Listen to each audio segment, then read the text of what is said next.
Hey, what's going on, everybody? Welcome back to the Hart and Hustle podcast. Today, we have an amazing conversation with the CEO of a Boys and Girls Club. We're going to talk about what pivotal role they play in the community for supporting youth who often need support but don't have those resources around them. We're going to talk about Geo's personal journey, her parents moving from El Salvador, talking about how she wanted to be a house cleaner at the young age of 5 or 6 years old. And her mom said, "You're not doing this work. We've sacrificed way too much for you to be here." Now, today's conversation is all about leadership, goals, casting a vision, and inspiring the next generation of great leaders who are going to serve our community and youth. Let's listen to Geo's story on Hart and Hustle. But I'd never acquainted the fact that being a Hispanic and a female as a CEO there's such a small percentage of us out there.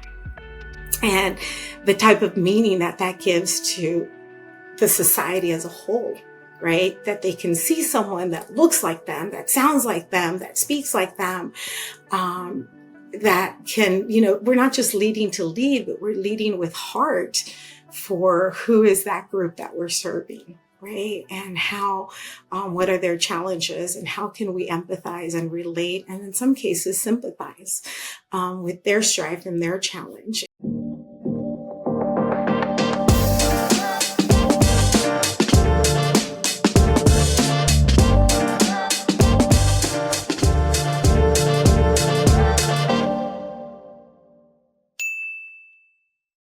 Geo, when you said in your late 20s, you had an experience where you were working in France. You were going into a long weekend and your boss said to you, "Why are you taking your laptop?" Let's talk a little bit about that story. Oh my goodness. I remember thinking, why does that matter? I'm going away to the beach, but I might have some downtime. I'll get some work done. And my boss turned around and said, no. In France, when we take holiday, we take holiday. It's intended for you to have rest and repos. Bring me your laptop. He took my bag, put it under his desk and said, "I'll see you on Tuesday." And I walked out of there thinking to myself, what am I going to do with my time now when I'm not busy? And it was the first time that an adult taught me the lesson of the importance of just being still and being comfortable with your thoughts and yourself and nothing else. And it's the most beautiful gift that boss ever gave me. That story came up because, one of the things we were talking about in our previous conversation was some of the challenges of being able to recruit the next generation of great leaders who want to contribute back to the community in the form of the Boys and Girls Club or whatever program they're a part of. And we recognize that today it's super challenging to be able to cast that vision for work-life balance when it seems like we've got it so out of funk. So how are you kind of tackling some of those challenges? It is an interesting challenge that we're living in today, right? I think COVID gave a lot of us that pause that many had not experienced, of that balance of I can work from home and still do my job and have laundry going and prep dinner and, multitasking from a home environment. And then there's jobs where you're in the people business and you can't do that, right? You have to show up and clock in and clock out. But it is important to have some sort of balance. I tell my team all the time, right? Family comes first. Health and family comes first. If you don't have your health, you don't have anything. And if you don't have your family, why are you working, right? That's the reason a lot of us have jobs, is so that we can provide for our families, dream with our families, do, travel, whatever that case might be, but it's usually connected to a nucleus that we connect with. I think younger generations, they may see that family as a group of community and friends that they may want to go on a cruise with or, do other things with that isn't blood family, but that built family engagement. And so it is an important thing to help the workforce know how to balance that, because you can't just play hard and then work not so hard, right? It has to coincide, and it has to, when you're at work, you're at work, and when you're having fun, you're having fun, in that regard. And so I know for me and my organization a couple of years ago, it was one of the things that we talked about. We have a lot of part-time staffers, in our organization, and we, sat down and said, how do we teach this? And part of that is, most part-time people don't get PTO time. And so that was a policy that we incorporated and took to our board and fought, for our staff. And, one of the most beautiful things is I remember I sat down with a group of my executive staff and said, I'm going to have to take away some of your vacation to account for this vacation for these people, below us. And not just you, but me too, right? We're all going to have to give a little bit to get a little bit for everybody. And it was the most beautiful thing to see them be like, no, yeah, that's important. And so we did. We put in a 1 hour for every 30 hours worked, which is in line with, the ACA. And being able to get 1 hour of sick pay for every 30 hours that you work. And so we said, we're going to mimic that. So our staff, in essence, gets 1 hour of sick leave and 1 hour of PTO time, that they get to accrue, because we think it is important, even if they're just part-time, to have that repo and to be compensated, for the hard work that they do with the community and being, changers of society. It's not an easy job. That is a heavy burden to carry. And making sure, I want to make sure that I don't have, for everybody who's watching today, it's very difficult to pour from an empty cup. The worst thing would be if I poured that coffee all over me. I think about the balancing act of being in the people business, community service, showing up. It's very difficult as a leader, I'm guessing, to have to navigate, I would say, the social wants to do everything hybrid. Right? I talk to a lot of leaders in community organizations, mental behavioral health, that space, and they say it's tough because a lot of the people who come into the organization have a interpretation that we can do this work remotely. But if we're truly showing up for the people who need us most, that means that we have to be there in person. And I feel like it's that human connection which makes you guys so impactful in the community. It really is. I mean, you can't mentor a child, remotely, right? It's when you look at all of the studies that engage, there's this wonderful TED talk of a 7-year-old and the importance of what happens in the first 5 years of life of a child and how you have, their brain development and engagement, and how important it is to make eye contact and engage and to get off of the devices, right? When we're engaging with our children, because it really does send a message to them about what's important.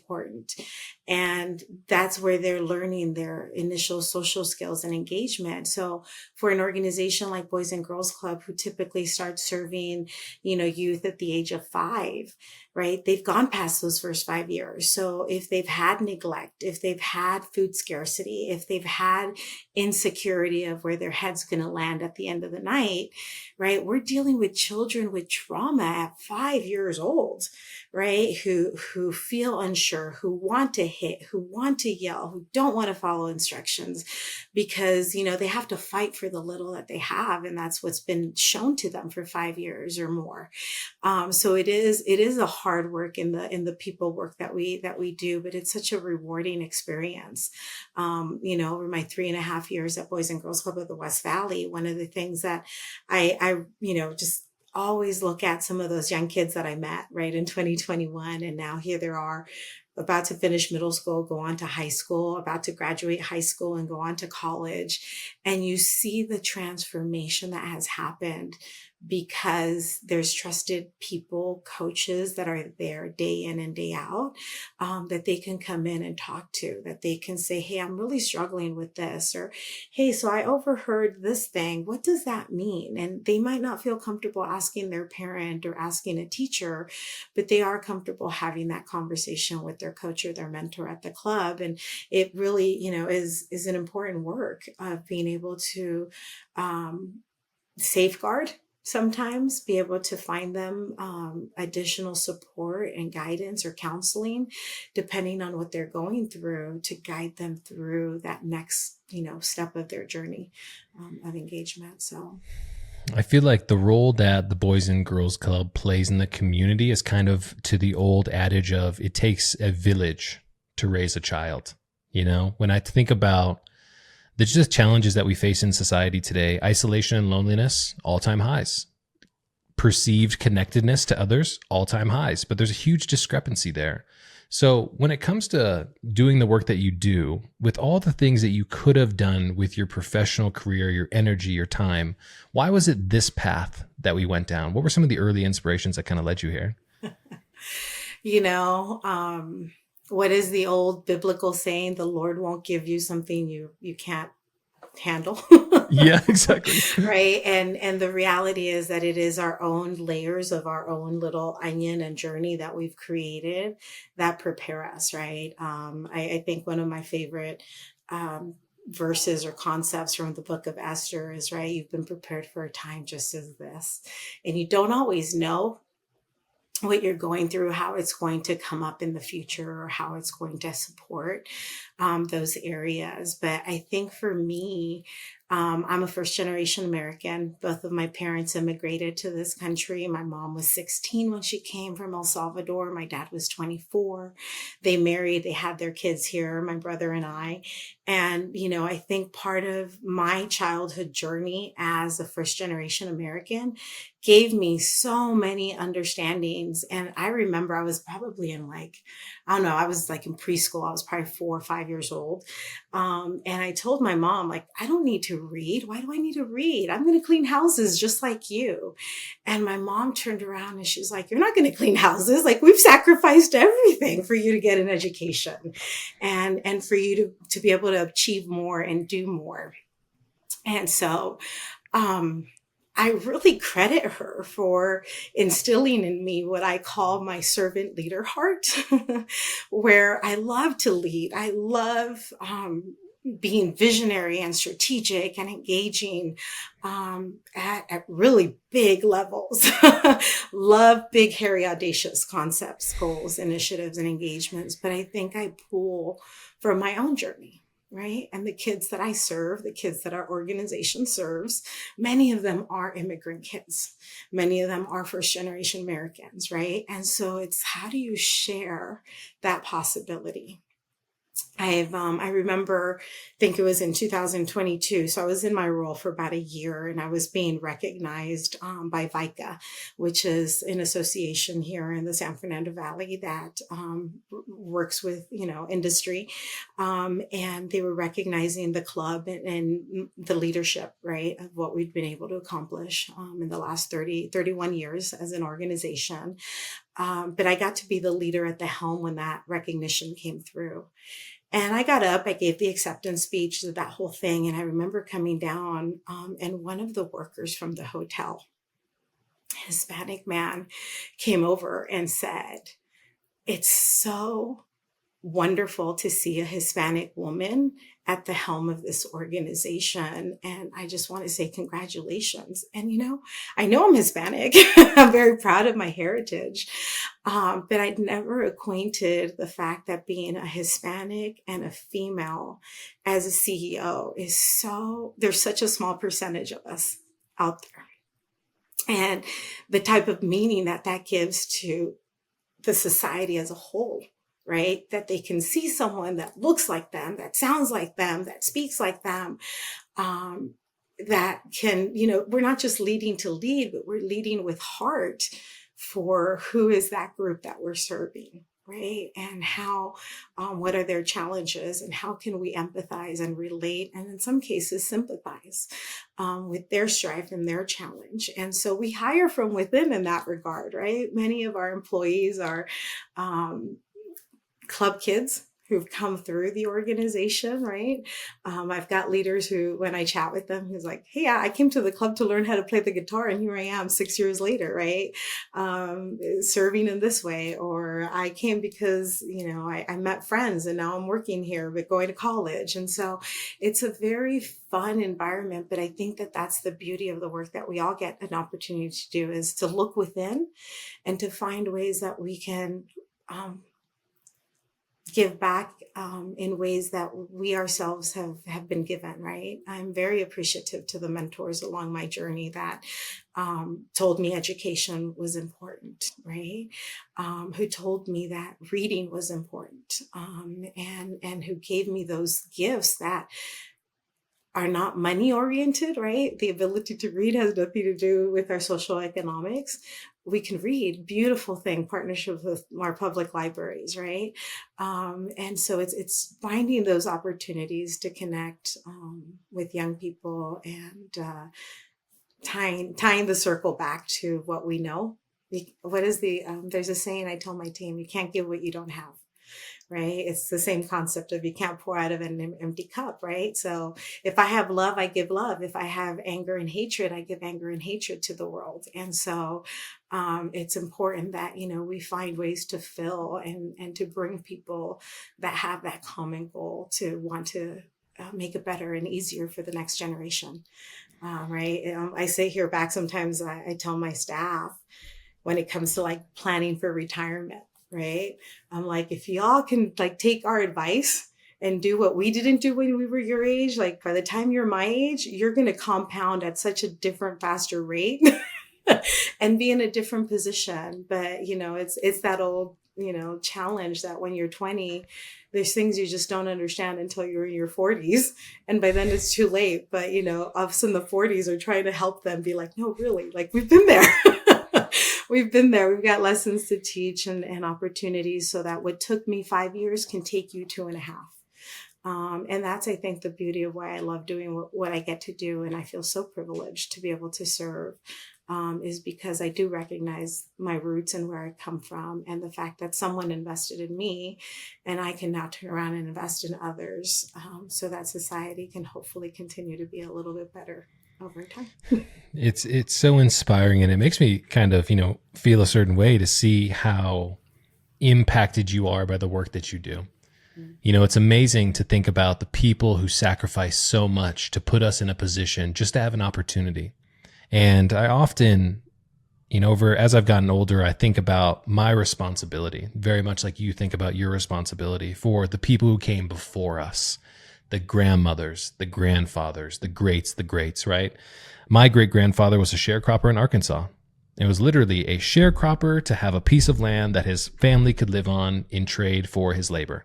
My grandfather was born in the 1930s, was discriminated against because of the color of his skin. My father was the first entrepreneur who took incredible risk to give me the opportunity that I have here today. And when you think about, no matter what your religious affiliation is, if people could look down on you, I had a mentor one time say, Keenan, could you imagine what your great-grandfather would think if he was looking down the barrel of the camera at you, having these conversations? He would be like, oh my gosh, look how far we've come. And that responsibility weighs heavy. It's a burden that I feel like is worthy of carrying into the future, because when you work with the youth like you do, we're looking for examples of people who have succeeded ahead of us that prove to us that we can do it too. And just you showing up as who you are, Gio, is doing that every single day. And I know that you recognize that, but I want to put the public spotlight on the work that you do, because the impact that you have is multiplicative. It's impossible to be measured. It is. And there's days where you wake up and you're like, wow. For me, it's wow, I really get to do this, right? And it is truly a joy to be able to go out every day and do the work that I get to do, hustle in the way I get to do to make it better for the kids that we serve. And also for me, the, 70 people who depend on a paycheck every 2 weeks for their family, right? And for themselves. And so nonprofit isn't free.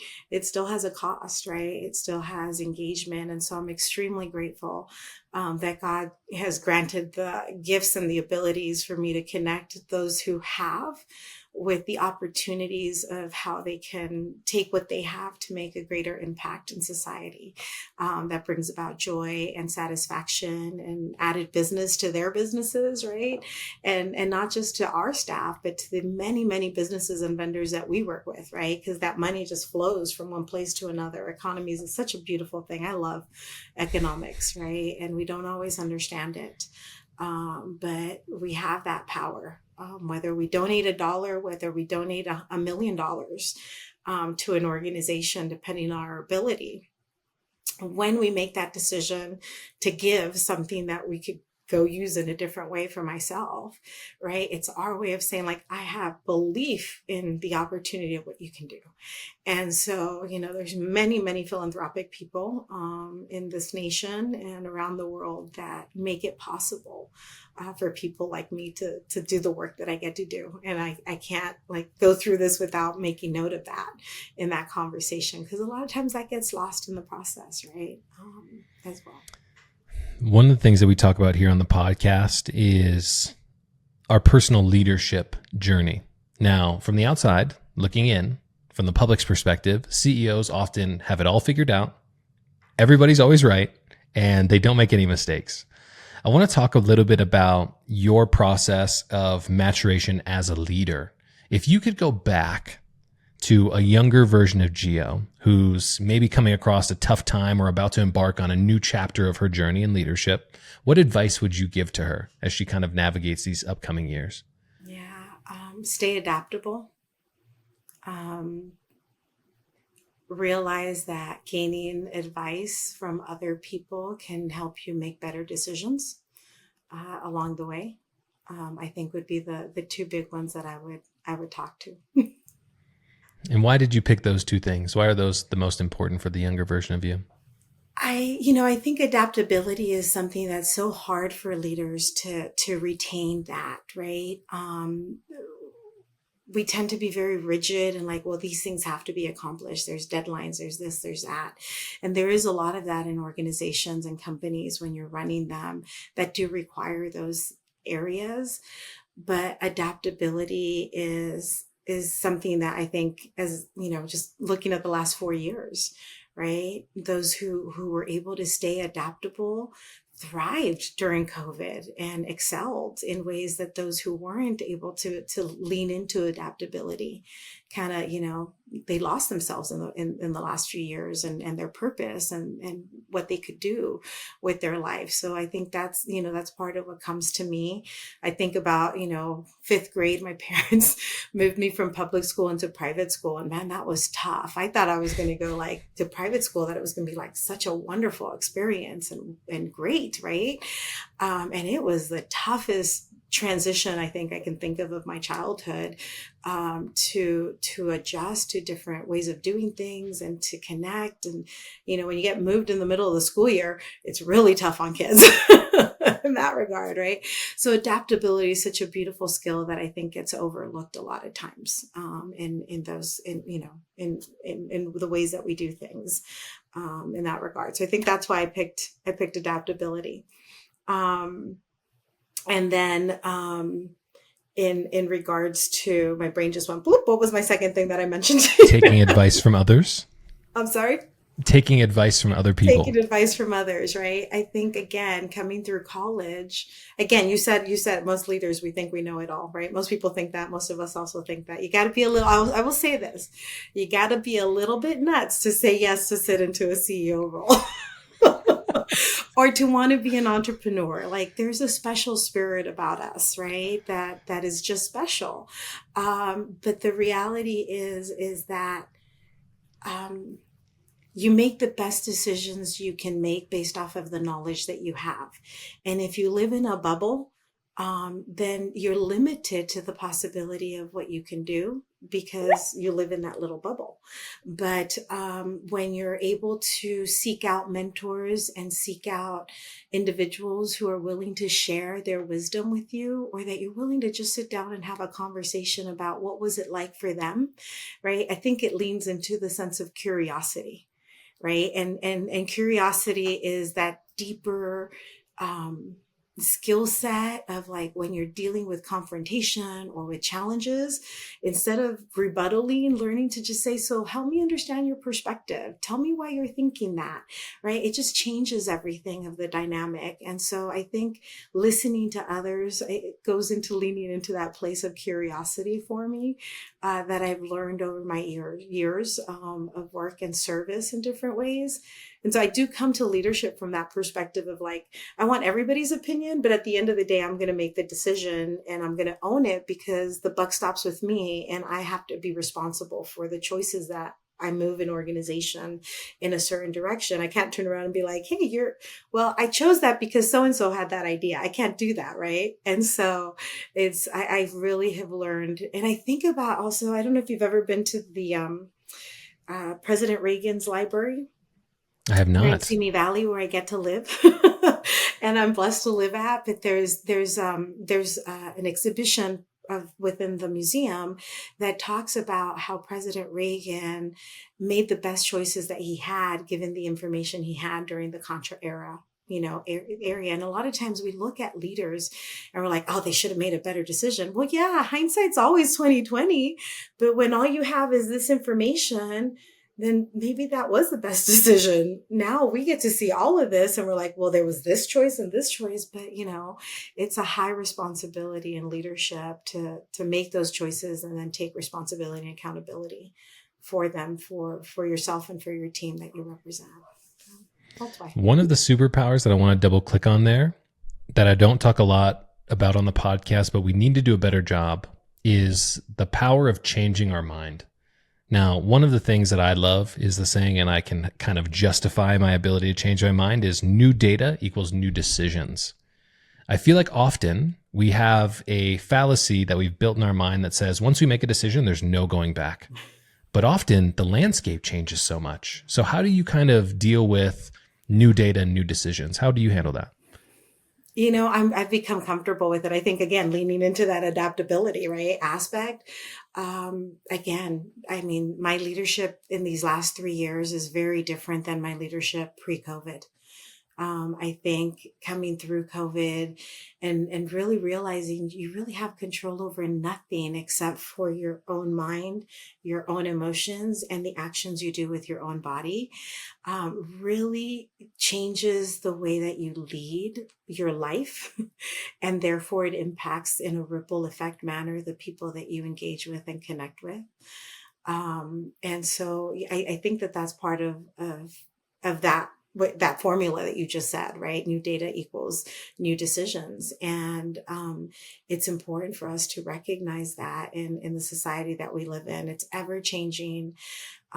There's always pros and there's always cons on every area. We can see the good and the bad. So much conflict in this world going on right now that I can't ignore the time that we're living in, right? Through this conversation, that you just sit there and wished more people could lead from heart and not from ego, and be able to say, hey, we've got new data. We can act differently. We can take different decisions, and hopefully end up at a different spot, because of that change. I believe with great leaders like you, we're well on our way to doing those things. It's really cool to be able to sit across this table from leaders who are thinking so intentionally about these problems, leading from the heart, the future. I was having a conversation. I brought this up in the last podcast as well. I was talking to an amazing individual. His name is Chris Nelson. He's the CEO of Freedom Service Dogs in Colorado, who trains puppies for veterans so they can have a battle buddy, is what he calls them. And he said, one of the things that we have to recognize, Keenan, is the landscape of leadership is changing. And it's bad news for guys like me and you. I said, what do you mean by that? He said, the great leaders of the future and today, who maybe aren't getting as much recognition as they deserve, are the female leaders who lead our organizations in our community, in the private sector, in the public sector. Because let me tell you what, all of this conversation about emotional intelligence, empathy, compassion, kind candor are all things that guys think we need to stack up those skill sets. But guess who naturally often has those skills? It's our female comrades. It's the people who are leading our organizations today, who are so powerful at inspiring the next generation. How do you kind of think about that leadership of being alpha, if you will, for the future of leadership, is skill sets that naturally women already have that maybe we're playing catch up on? I have a mixed bag feeling of that, in the sense that I think about my leadership over the last 20 years. And I could say that 10 years ago, I was definitely not the empathetic leader I am today. Right? Really? Mm-hmm. And so, interesting. I think about my husband. I'm going to get real vulnerable with your audience right now. My husband tells me, Gio, you are the most white, male-minded female, Hispanic female I've ever encountered. And we've been married 16 years, and it's interesting because, of course, right, in that relationship of a spousal relationship, partner relationship, you get to see behind the curtain, you get to see the wizard, right? And so I accredit a lot of my empathy actually to my husband, who is an extremely, we all have empathy in different ways. And I think that's something that we also as leaders have to understand, is that empathy, or being an empath, right, is kind of like a gauge. Some of us have a lot of it. Some of us have a little of it. Some of us are empathetic to circumstances. Others of us are empathetic to situations or to certain types of people or certain circumstances. And it all comes from our journeys. And so, I'm going to push back a little bit on that concept of women are better empaths than men. I don't think that that's the case. But I do think that women have gone unseen for many, many years, right? When I think about even Boys and Girls Clubs of America, right? It was started by 3 women. And back in the 1800s, when it started, it was the Boys Club, and it was the Boys Club up until 1992, when the organization, after almost 30 years of allowing girls to be part of the club, finally the movement, the federation said, hey, we've got to recognize the girls that are at the table. And the name changed, right? When you think about the fact that our name changed in 1992 to Boys and Girls Club, like, you sit there and you're like, wow. And yet it was started by 3 women in Connecticut, right? So it's just, I think the differentiation factor comes sometimes where women don't have as much ego as maybe the male side of testosterone tends to have. Where, and I think it comes from that motherhood aspect where, women have to give up their bodies to give birth to life, right? Men don't. And so I think there's something different that happens there where, and I remember I was doing my internship in El Salvador, early 2000s. And I had the privilege to live with one of my cousins who was is a leader in her own right. And she talked about how if women were in leadership, there would be no children that would go hungry. Right? When you think about a family, moms are always the last ones to eat. I think of a wonderful mentor of mine, Simon Sake, right? Leaders eat last, right? There's a correlation that happens there. And so I think, leadership is changing. And I think the types of leaders that we need for this next, the millennium that we're living in, or century that we're living in, is different than what we saw in the 1900s. But it's just part of cyclical change, right? Just as you look at, what was leadership like in the 1500s or the 1300s, right? It's changing, ever changing. Because again, as you so eloquently stated, new data equals new decisions, right? Beautiful way to tie that back up. I couldn't have said it better myself, literally. So here's a question for you. When it comes to meeting the needs of the community, what is on the front of your mind? Because we have lots of different types of CEOs and founders here on the show, but none of them have ever been representing the Boys and Girls Club. So let's give an understanding to everybody out there who is trying to put themselves in your shoes. What challenges are we facing, and how are you guys meeting that bell?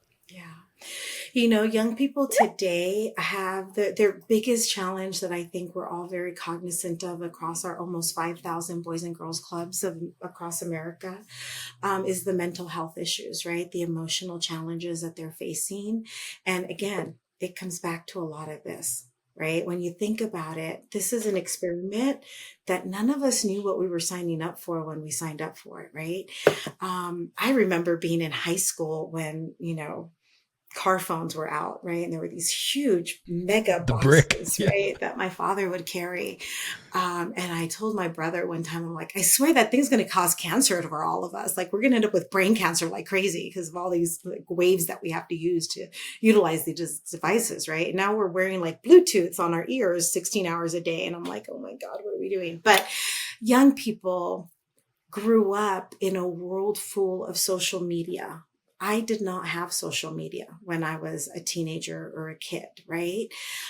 So it's different. The pressure, the knowing what everybody thinks or might be saying about you is no longer just kept at a dinner table or in the privacy of a conversation of two or three people. It's like out there for the world to see and comment on, and validation comes from it, right? And there's this little thing called dopamine that we get when someone responds or interacts with us or engages to something that we put out there. And for me, it's different. My frontal cortex is totally developed, right? And girls develop theirs sooner than men, right? Boys take a little longer, 5 more years for theirs to be fully developed. At least. So all those changes, emotional changes, have an incredible impact on anxiety, stress, depression, uncertainty, where kids have almost been robbed of their childhood. It breaks my heart to say that, because they don't know what it is to just go out and throw the ball in the front yard with their neighbor, right? Because you might get run over. Like, stay inside, stay on your device, play a game, watch a movie, and so I think that that's the biggest thing that's at the forefront of just how do we show up and how do we help kids know what it is to be kids again, right? How do we help kids know how to show up authentically as themselves and not as what they think they need to show up with, because this is the look, or this is the sound, or this is the music that I should be listening to, right? Influencing the how or the why I do what I do or say what I say. And so it's a big challenge that's out there. But the beauty is every single individual, every adult has an opportunity to kind of make an impact and a transition. This morning I was out walking, and a high school student was walking in the opposite direction. And I could see by their body language, right? The shoulders were hunched over, the head was down. I was like, this kid is coming out of his 9 a.m. class, and they've already had a really rough morning. Like, they've gone to period 1 and, they're having a rough morning. And so as they got closer, I was like, hey, how's it going? And they kind of did the whole, wait, what? You're talking to me? And he was like, eh. And I was like, I hope it gets better for you. And they smiled and kept going their way, and I kept going my way. And I just kind of sat there and I said, it is something just to smile at someone can change their outlook in life. And so, yeah, when I think about the challenges with our youth, it's this, how do we help them to extend out their youth, their childhood, as long as they can, and not feel like they have to grow up so fast? And how do we as adults protect them of that by maybe saying, hey, you're not going to get on social media till you're 16. I'm not going to create a persona for you the day you're born that I'm just going to gift off to you, when you're old enough to take over, kind of thing. I don't know. I think those are sometimes the challenges to engage and to connect with the kids, and to help them to know that it's okay to make mistakes and that you recover, right? Nothing's set in stone. New data equals new decisions. And I feel like that we're going to see, my intuition tells me that we are going to pendulum back towards the early 2000s, when we weren't on all of these smartphones and constantly having our attention just pulled away from us. Some really interesting statistics. In 2012, 9% of girls had highly depressive episodes or major depressive episodes. As of the most recent data in 2023, 31% of girls have major depressive episodes. Now, that just so happens that arc is on the same timeline as social media when it popped up.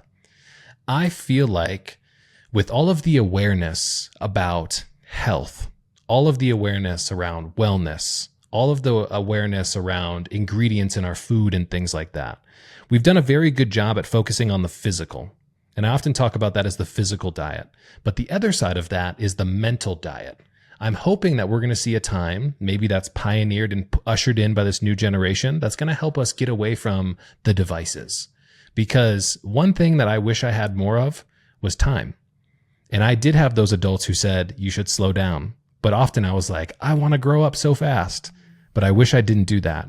Now today, the average 18-year-old spends about 9 hours a day on their device, aka screen time.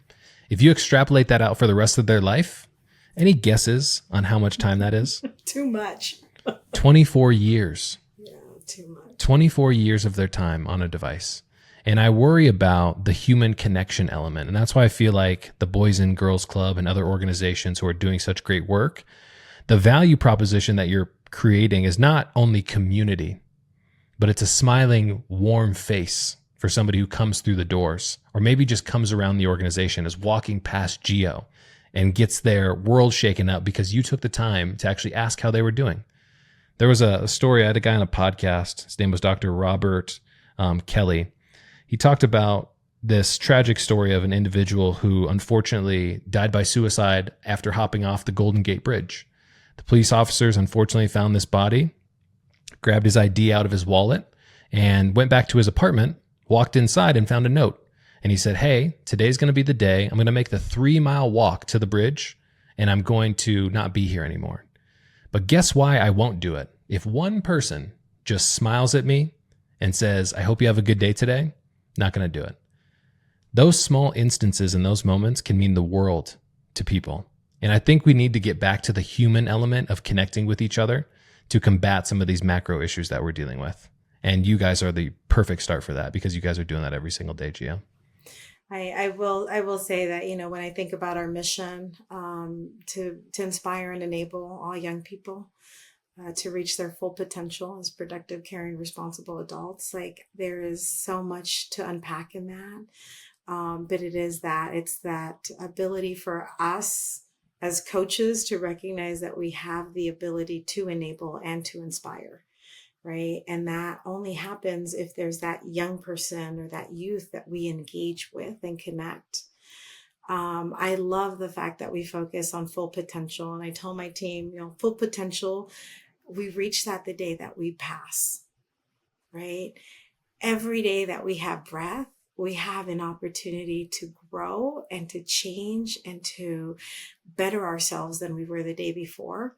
And therefore, our potential is always ever exponentially growing into the future.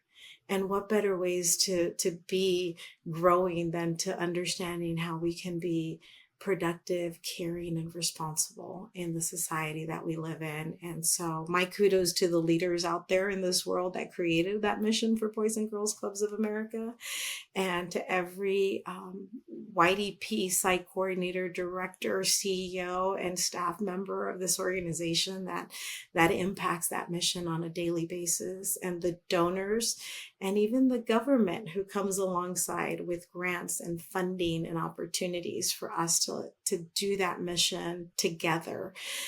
Because I think that's the other important thing is it's not just us doing it on our own, right?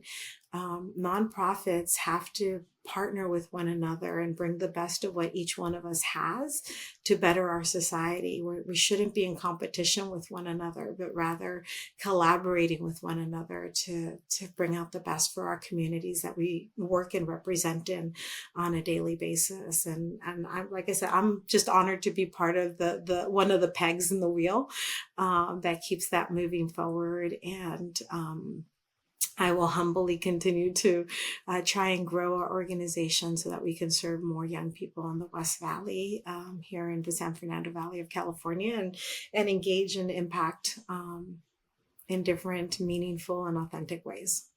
You are the definition of heart and hustle. And this is why, you came on the show and why we thought it was so important to highlight the amazing work that you guys do. As part of our tradition, we have our previous guest ask you a question to wrap up the episode. Now, this is the CEO, an amazing individual from an organization called Up Together. And his question for you was, what are your all-time favorite 3 records and why? As in music records? Music records, yep. Oh my goodness.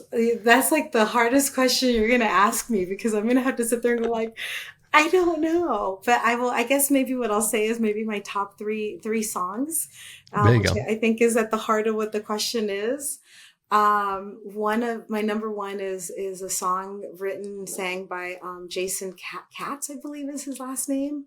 Um, oh, Have It All. And I love that song. It's been my anthem song for probably about 5 years since it came out that I first heard it. And it speaks to my soul in how I go about this world and wanting to share with others the fact that they can have it all, right? And it's a little bit of heart and a heck of a lot of heart and a little bit of hustle, right? In that regard. But it's just that it's a song full of deep desires for someone else, not for yourself, right? And that speaks really, really to my heart a lot. Um, Man, can I say this in your show? Can you edit it out if I can't? Absolutely. Let it roll. What do you got? Shut Up and Dance, I think is the name of the song. Okay. Is another one that I absolutely love because I think it reminds me that sometimes you just have to shut up and go have some fun, right? It's you get too busy in life and things get too heavy sometimes, and sometimes you just gotta stop. And that's a song that is on our playlist that we love to listen to, and that I feel also speaks to me quite a bit. And oh my goodness, don't ask me who wrote it because I don't remember. I'm really horrible at trivia. Like I'm the worst trivia person. Me too. Man, you made me sweat with that question. The third song that I would think of, that is a big one for me is, oh my goodness, I'm trying to remember the name of the song. Something about going up. Oh my goodness. Can I do a call line for some help on the name? You can do a call line. Yeah, absolutely. Okay, can I mute myself for a second? Of course. Yep. Okay, of course. I'm going to mute myself real quick. Thank you. I'm sorry. I'm like, I know the words, but I don't know the name of it. Such Great Heights. You did make me sweat, just so that everybody knows, right? Such Great Heights. And again, this is a song my husband has shared with me in our time together, and it's a song he sings to me when I used to travel a lot for business. I don't know if you're familiar with the song or not, but it talks about someone calling someone and being like, hey, you've been gone for a while, when are you coming back? And talking about the deep meaning of love and understanding that love has such great heights, and sometimes you need to come down from that as well to be here on the earth and on the day-to-day. So I think those would be the three songs that I would think of that are at my heart for very different reasons. And I should know the artists who sing it and the names of it a lot better, but I apologize. I never would have been able to pull that off on the spot, very transparently. I'm the worst when it comes to titles and artists and stuff like that. Well, I just want to say, for everybody who's been tuning in, watching, and listening today, this has been another amazing episode of the Hart Hustle podcast. Thank you so much. Gio, thanks for joining us. Really appreciate it. Thank you, Keenan, for the opportunity to share a little bit of what life is like as a CEO at a Boys and Girls Club. And for all your listeners, what I would say is go find a club that's near you and find a way to give back time, talent, or treasure. You'll never regret that opportunity. And that's a wrap.